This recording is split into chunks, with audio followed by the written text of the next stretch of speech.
박도연은 아침 6시에 눈을 떴다. 평소보다 1시간이나 이른 시각이었지만 잠이 오지 않았다. 오늘은 딸 지영이네 가족과 함께 제주도로 떠나는 날이었다. 은퇴한 지 벌써 3년째 소도시의 아파트에서 아내와 단둘이 보내는 일상이 때로는 무료했던 그에게 이번 가족 여행은 특별한 의미였다. 여보, 벌써 일어났어요? 아내 순이가 잠결에 물었다. 응, 오늘 제주도 가는 날이잖아. 설레서 잠이 안 와. 도연은 며칠 전부터 제주도 여행 계획을 세우느라 바빠했다. 인터넷으로 제주의 숨은 맛집들을 찾아보고 손주 민서가 좋아할 만한 해변도 알아봤다. 특히 성산 일출봉 근처의 오래된 해녀식당은 꼭 가보고 싶었다. 30년 전 신혼여행 때 먹었던 성게미역국 맛을 아직도 기억하고 있었다. 지영이한테 전화해서 일정 물어볼까? 도연이 말하자 순이가 고개를 저었다. 괜히 귀찮게 하지 말아요. 젊은 사람들이 다 알아서 할 거예요. 하지만 도연의 마음은 이미 제주 바다를 향해 있었다. 교사인 사위 민호와도 오랜만에 이런저런 이야기를 나눌 수 있을 것이고 6살 외손주 민서와는 모래성도 쌓고 조개도 주워볼 생각이었다. 짐을 챙기면서 도연은 민서를 위한 작은 선물도 넣었다. 동네 문구점에서 산 제주도 지도 퍼즐이었다. 할아버지가 민서랑 같이 맞춰보자. 그는 혼자 중얼거리며 미소를 지었다. 김포공항으로 향하는 지하철 안에서 도연은 창밖 풍경을 보며 생각에 잠겼다. 퇴직 후 처음으로 떠나는 가족 여행이었다. 회사에 다닐 때는 항상 바빠서 딸과 제대로 된 여행 한 번 가지 못했다. 이번만큼은 정말 좋은 추억을 만들고 싶었다. 공항에서 딸 가족을 만났을 때 도연의 얼굴에는 환한 미소가 번졌다. 아버지, 오랜만이에요. 지영이 반갑게 인사했다. 할아버지. 민서가 달려와 품에 안겼다. 우리 민서, 제주도 가서 뭐 하고 싶어? 바다에서 놀고 싶어요. 민호도 정중하게 인사를 건넸다. 아버님, 이번 여행 정말 기대돼요. 비행기에 오르면서 도연은 가슴이 두근거렸다. 오랜만에 느끼는 설렘이었다. 창가 자리에 앉은 그는 구름 위로 펼쳐진 풍경을 보며 속으로 다짐했다. 이번 여행은 정말 잊지 못할 추억으로 만들어야겠어. 제주의 푸른 바다가 눈앞에 펼쳐졌을 때 도연은 자신도 모르게 탄성을 내뱉었다. 그의 여행은 이제 시작이었다. 제주 공항에 내리자마자 민호가 렌터카 키를 흔들었다. 아버님, 차 미리 예약해뒀어요. SUV로 넉넉하게 잡았습니다. 도연은 고마워했지만 속으로는 조금 당황했다. 그는 공항버스를 타고 시내로 이동한 뒤 택시나 버스로 여행지를 둘러볼 생각이었다. 그게 더 제주다운 여행이라고 생각했기 때문이다. 차에 타자마자 지영이 핸드폰을 들여다보며 말했다. 오늘 첫 코스는 성산 일출봉 근처 오션뷰 카페예요. 인스타그램에서 완전 핫한 곳이래요. 아, 그래? 도연은 애매하게 대답했다. 그는 이미 성산 일출봉 근처 해녀식당을 염두에 두고 있었다. 30년 전 신혼여행 때 그 맛을 딸 가족에게도 보여주고 싶었다. 아버지, 요즘은 카페 문화가 대세예요. 특히 제주는 카페 투어가 유명하잖아요. 지영의 설명에 도연은 어색하게 웃었다. 차창 밖으로 제주의 풍경이 스쳐 지나갔다. 돌담과 감귤밭 그리고 푸른 바다. 하지만 차는 해안 도로의 작은 식당들을 그냥 지나쳐 버렸다. 민호야, 저기 해녀들이 직접 하는 식당 같은데. 도연이 조심스럽게 말을 꺼내자 민호가 룸미러로 그를 보며 대답했다. 아버님, 그런 곳들은 위생이 좀 걱정돼요. 민서도 있고 해서요. 결국 도착한 곳은 통유리창으로 바다가 훤히 보이는 세련된 카페였다. 내부는 화이트 톤의 모던한 인테리어로 꾸며져 있었고 젊은 커플들과 가족 단위 관광객들로 붐볐다. 와, 정말 예쁘다. 민서가 눈을 반짝였다. 메뉴판을 보니 아메리카노 한 잔이 8,000원, 케이크는 10,000원이 넘었다. 도연은 속으로 깜짝 놀랐지만 아무 말 하지 않았다. 할아버지 뭐 드실래요? 지영이 물었다. 그냥 아메리카노 하나. 점심 메뉴로 나온 것은 아보카도 샐러드와 크림 파스타였다. 도연은 젓가락질을 하다가 포크를 들었다. 맛이 없는 건 아니었지만 뭔가 허전했다. 그는 문득 뜨끈한 갈치 조림이나 성게미역국이 그리워졌다. 아버지 어때요? 맛있죠? 지영이 기대에 찬 눈으로 물었다. 응, 좋구나. 도연은 억지로 미소를 지었다. 민서는 파스타 면을 길게 늘어뜨리며 까르르 웃고 있었고 지영과 민호는 바다를 배경으로 셀카를 찍느라 바빴다. 도연은 점점 자신이 이 여행에서 소외되고 있다는 느낌을 받았다. 식사를 마치고 계산대로 향할 때 도연이 지갑을 꺼내려 하자 민호가 말했다. 아버님 편히 앉아 계세요. 제가 할게요.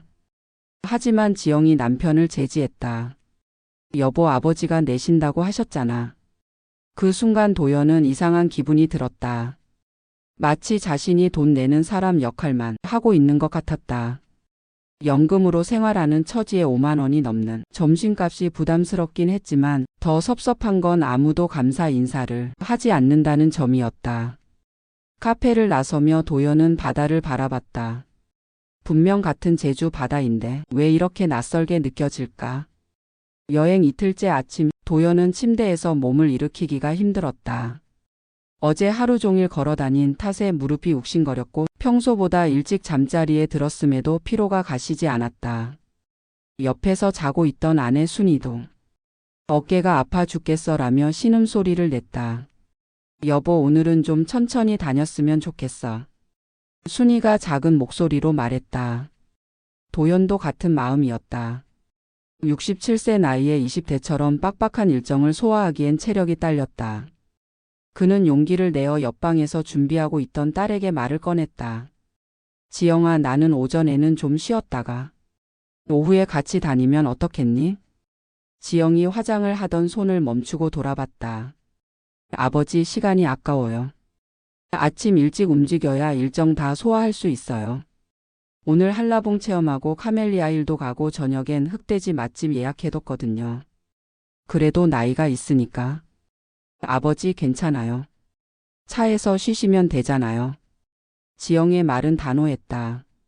그 순간 도연은 가슴이 답답해졌다. 자신의 의견이 전혀 고려되지 않고 있다는 생각이 들었다. 민호가 차 키를 들고 나오며 말했다. 아버님, 출발할 준비 됐어요?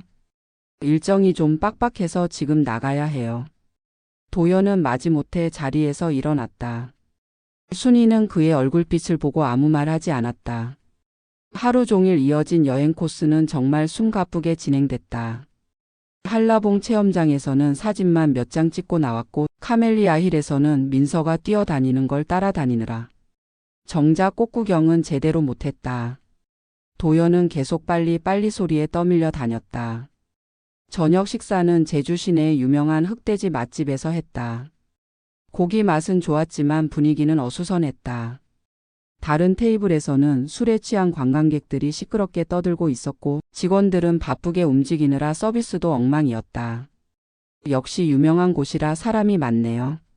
민호가 말했다. 그래도 맛은 좋아요. 지영이 고기를 구우며 대답했다. 하지만 도연은 뭔가 아쉬웠다.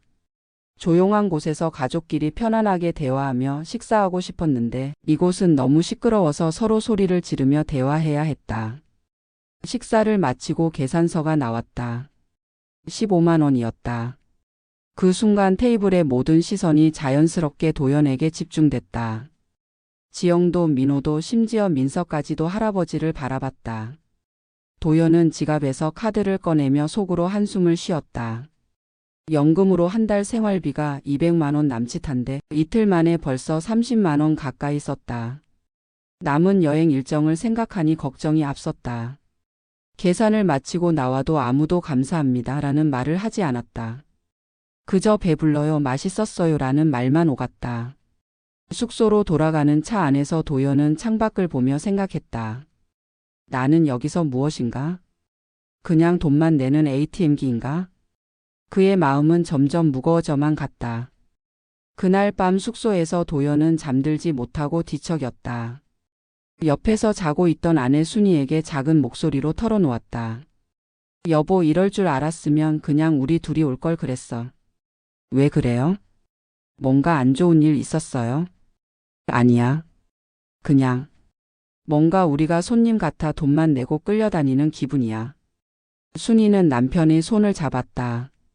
조금만 참아요. 애들도 나름대로는 신경 써주는 거 아닐까요? 하지만 도연의 마음은 쉽게 풀리지 않았다. 30년 넘게 가족을 위해 열심히 살았는데 이렇게 소외받는 기분을 느껴야 하는 게 서러웠다. 다음 날 아침 식사를 마치고 모두들 짐을 챙기고 있을 때였다. 민호가 도연에게 다가와 조심스럽게 말을 꺼냈다. 아버님, 바닷가 산책 좀 하실래요? 혼자서요. 응? 아, 그래. 도연은 의외였다. 그동안 항상 단체 행동만 했는데 민호가 따로 시간을 내자고 제안한 것이다.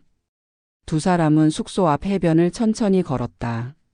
아침 바다는 고요했고 갓 떠오른 해가 물결에 반짝였다. 한참을 말없이 걷다가 민호가 먼저 입을 열었다. 아버님, 사실 할 말이 있어서요. 뭔데? 민호는 잠시 망설이더니 고개를 돌렸다. 이번 여행은 저희가 준비한 겁니다. 아버님이 늘 저희를 챙겨주셨잖아요. 결혼할 때도 집 살 때도 민서 돌볼 때도. 그래서 이번만큼은 편히 모시고 싶었어요. 도연은 걸음을 멈췄다. 뭔 소리야? 경비도 이미 제 통장에서 다 빠져나갔어요. 호텔비, 렌터카비, 식사비까지 전부 다요. 다만 민호가 말을 잠시 멈추더니 이어서 말했다. 아버님 자존심을 생각해서 직접 계산하게 해드린 거예요. 그 돈은 제가 어제 아버님 통장에 넣어뒀습니다. 도연은 순간 아무 말도 할 수 없었다. 가슴이 뭉클해지면서 동시에 부끄러운 마음이 들었다. 그럼 왜 진작 말하지 않았어? 지영이가 아버지가 서운해 하실까봐. 그냥 자연스럽게 하자고 했어요. 저희가 서툴렀나 봅니다. 민호는 계속해서 속마음을 털어놓았다. 그리고 카페나 맛집들도 사실 아버님 취향은 아닐 거라고 생각했어요. 하지만 민서가 어려서 아이가 먹을 만한 곳들로 골랐거든요.